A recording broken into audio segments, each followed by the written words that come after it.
အားလုံးပဲမင်္ဂလာပါများကျွန်တော်ရဲ့ပြန်လည်းပြုတ်ကြည့်လိုက်ပါတယ်ဒီနေ့မှာဆိုလို့ရှိရင်ကျွန်တော်တို့ဒီဦးစားတဲ့အကြောင်းအရာတွေမှာကျွန်တော်တို့ဒီရွှေကျော်ဆရာကြီးတယောက်ကညာတဲ့ဘူးကိုပေါ့လေဘယ်လိုမျိုးဥတမှုပေးထားလဲဆိုတဲ့ဗီဒီယိုလေးကိုကျွန်တော်တို့ကြည့်ရှုဖို့အတွက်ဖိတ်ခေါ်ချင်ပါတယ်ခင်ဗျာအားလုံးပဲစားလိုက်ကြရအောင်အားတော့ဒီရွှေကျော်ဆရာကြီးကပေါ့လေအောက်လန်းတိုင်းဆိုညာတဲ့ဘူးကို ညာချင်းဖက်ကလေး မျိုးကုတခံလဲဆိုတာကိုကျွန်တော်တို့ဒါဘူးတူသားအနေနဲ့ပေါ့လေတူစက်နဲ့ကြောင်းရတယ်။ရေရန်တင်ဆက်ပြီးတော့မှပြီးတော့ကျွန်တော် channel ဒီ like subscribe လုပ်ပြီးတိုက်ခါမှာညာ။နိုင်ဆိုရင်ဖက်လို့ဆိုပေါ့။အင်းနိုင်ဆိုဖက်လို့ဆိုပေါ့။ဇောကနေမောင်လုံးမပြပြီးဖက်လို့ဆိုပေါ့။လမိုင်းတိုင်းရှိဖက်လို့ပေါ့။မှန်တယ်နော်39မိနစ်တိုင်းတော့ဖတ်လို့ပေါ့ရိုးရဆိုရင်ဖတ်ကလေးလို့ဆိုပေါ့အိမ်ချမ်းတိုင်းဆိုလို့ရှိရင်အဲ့ညာကြီးပဲကြီးဘောဖတ်လေးလို့ပေါ့ကွင်းမိုင်နမွေးရှိအဲ့ညာကြီးပဲကြီးဖတ်ကလေးလို့ဆိုပေါ့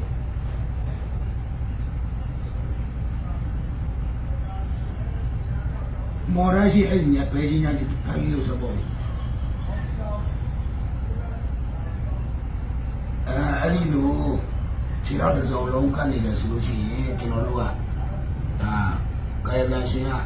တွေးသားကြောင့်လည်းကတ်နေတတ်ပါတယ်အဲ့တော့တွေးသားဆက်ဆိုရင်နည်းနည်းလေးမှန်တွေးသားဆက်လည်းမဟုတ်ပါဘူးလေ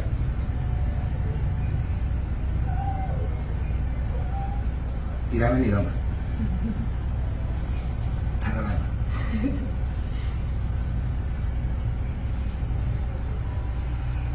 အဲ့ဒါကြတော့ကျွန်တော်တို့ကပညာတဲ့ဘူးလို့ခေါ်ပါတယ်အဲ့ပညာတဲ့ဘူးကိုကျွန်တော်တို့ကဘူးမှန်ချိုးရမှာဘူးမှန်ချိုးမှလည်းဒီခေတ်သားတွေကဒီပြန်မလို့ရမှာအဲ့တော့တင်းနာနော်အဲ့တင်းနာလည်းရဲ့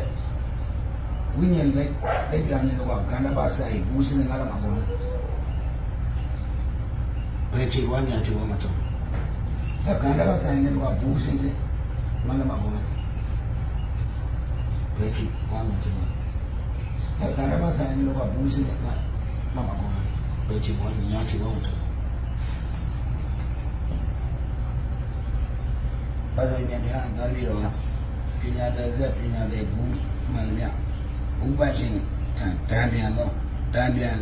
မိလောအောင်ချင်းပြပေးသနာတော်မူပါဗျာ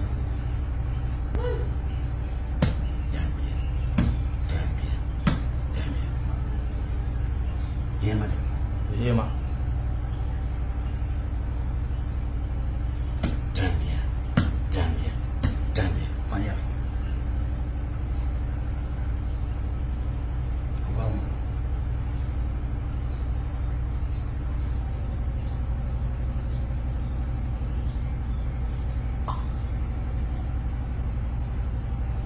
အဲ့ပိုင်ရှင်ရဲ့ဝိညာဉ်လက်ပြပါလိုက်တယ်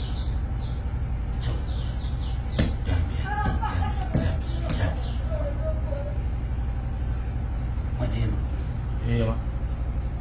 အဲ့ဘာပြီးမှမဟုတ်ပါမဒါပါမရေးမရေး